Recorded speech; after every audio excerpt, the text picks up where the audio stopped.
What's rocking? It's Big Checky, Uncle Flexy for the Chicken Chasers podcast. We advise everybody to wake up every day and chase their chicken. Every episode is brought to you by the 4 P's. That's protect, provide, people, positivity. Protect and provide for your family. When you approach people with positivity. Try saying that 5 times fast. And back on another one. Quick little talk. Shout out, like I said, shout out to everybody I did my live in room with. I want to do another live in room, so if anybody interested, holla at your boy. Y'all know you're my people. But the 2 subjects I want to discuss is, one is like social media flexing, like what is a good flex? Like, I know people flex their money, their cars, their jewelry, and their houses and all their riches and everything they accomplish for themselves. But people, and that's cool. But people say it's a problem if you post yourself giving money to the homeless or providing for somebody less fortunate to you. They feel like that's bad flexing, but showing all your jewelry and money is good flexing. So I want to talk to people who see how they feel about that, because I don't want that to be a one-sided conversation. And also giving light to like the recent like Joe Rogan situations and Howard Stern situations and all this kind of, just overall, not these specific, but them type of situations. I want to know, are black people too sensitive when it comes to like jokes about the black community, or is it justified because of all the trauma and things we've been through over our time in America? So I'm gonna set that up, get a nice discussion, because you know some things are better between 2, 3, 4, or 5 people as opposed to one person just telling you their thoughts. So with that, I'm gonna just get into a quick travel story. I've been thinking way back, about 06, 07, back when I was a young lad. I moved out of California, out of my parents' house, out of California, all that, to go to college. I think I was like 17 or something when I went to college. I don't know, but I went to Clark Atlanta University. You feel me? No, I was like 18, matter of fact. I went to Clark Atlanta University. Shout out Clark Atlanta University. CAU. I believe we're the Panthers. But shout out.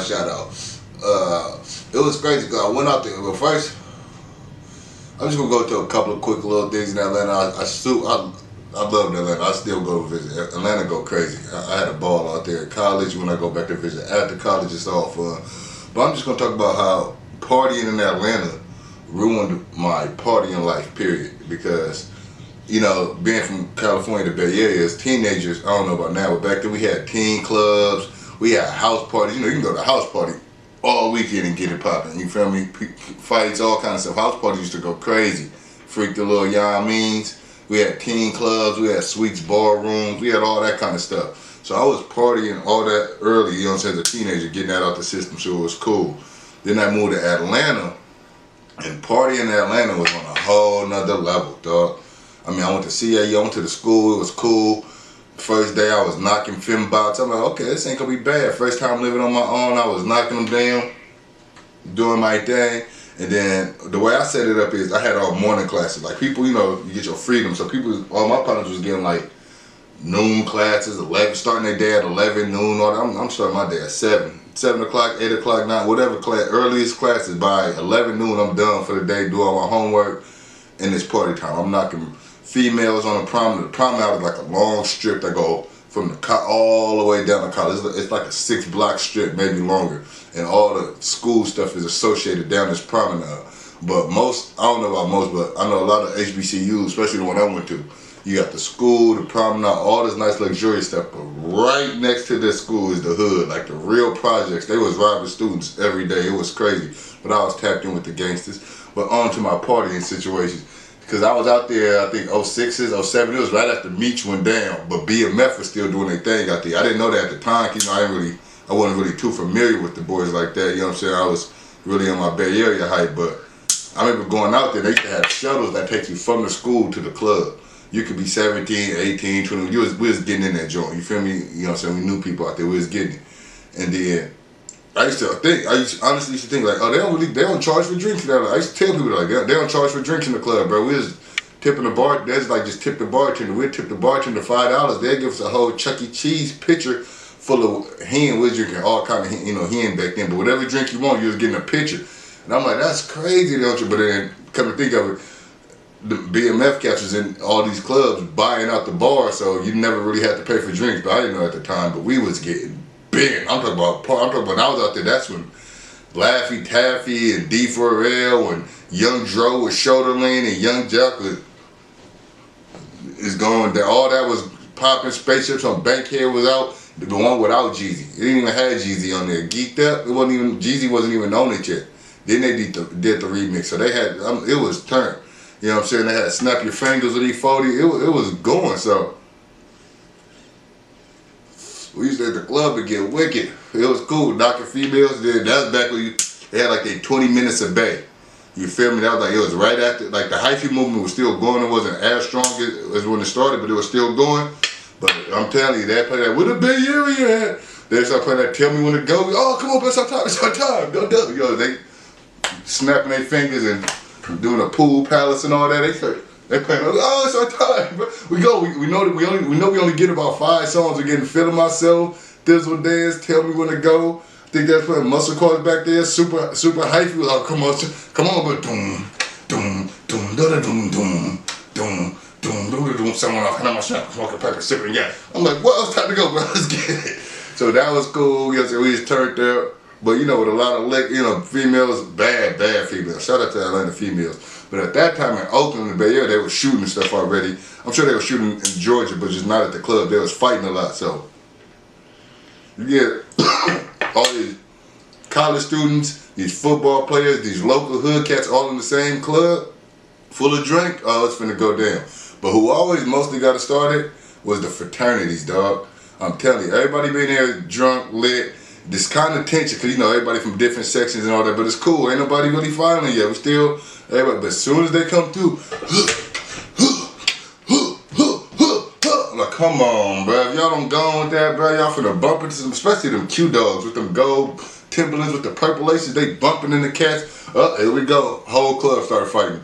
And now I'm telling you, they used to be beating the brakes off of cats out there. I'm like, Lord. But it was lit. We used to have fun. I had my roommate out there from Memphis. I mean, we went to the club one time. They started playing that Memphis music.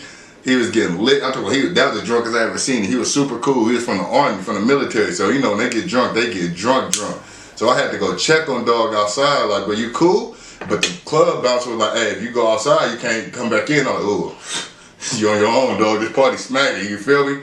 But then he started getting into it with the rollers, cuz, like, real life, like, they was telling him to get out to clear the street, and he started pulling rank on dog, like, you just a punk police, dog. I've been in the army, I'm a sniper, da-da-da. How many kills you got? I'm like, oh, he wilding on the police, yo. So then I'm like, I gotta make a decision. I run out the club to go help. I'm like, officer, it's good, dog. Bam, officers pull out big sticks on us, that big Billy club. I'm like, come on, bro, it's good. I'm taking my dog back. He hit a Madden O-button spin move on me.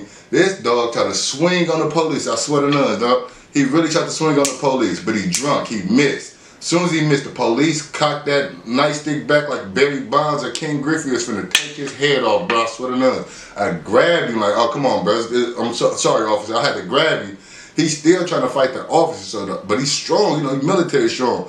So to hold him back, I ended up putting him like in $1 million dream or, Roddy Piper type sleeper hole. Like, bro, relax. I'm pulling him back. But he's trying to fight, but I keep pulling back. Me not knowing, I accidentally put my dog to sleep. I choked him out, put him to sleep. He started falling all over the street. I'm like, oh, I gotta catch him before he hit his head. We'll drag him over to the bus. I put him on the little shuttle to get back to the dorms. You know what I'm saying? I told my people, like, hey, bro, y'all going back to the dorms, y'all make sure you get back in there. It's good. Boo. Later on, we left. Then bouncer let me back in the club. Thank you, dog. We get back from the club like 5 a.m.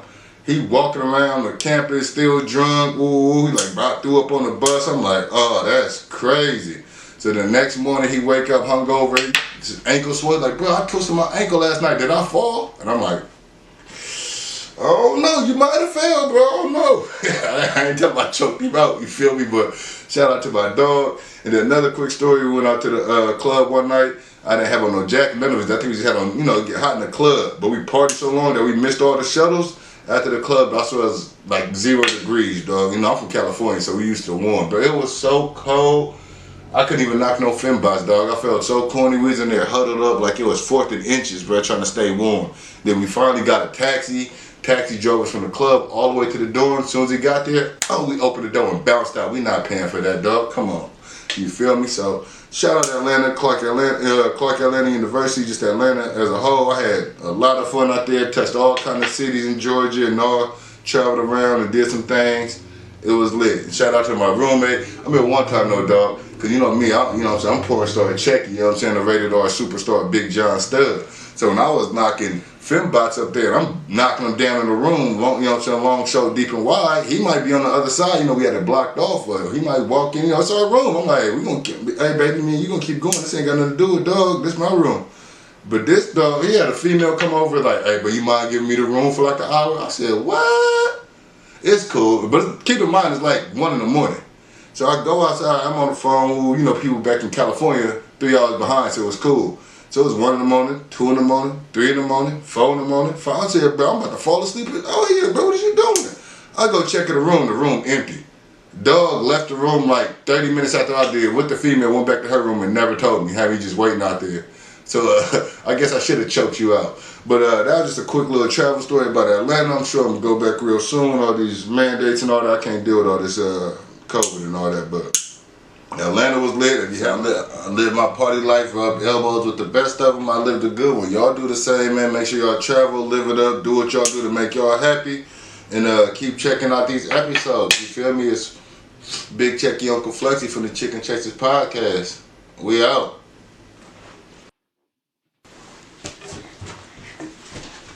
That was a good one.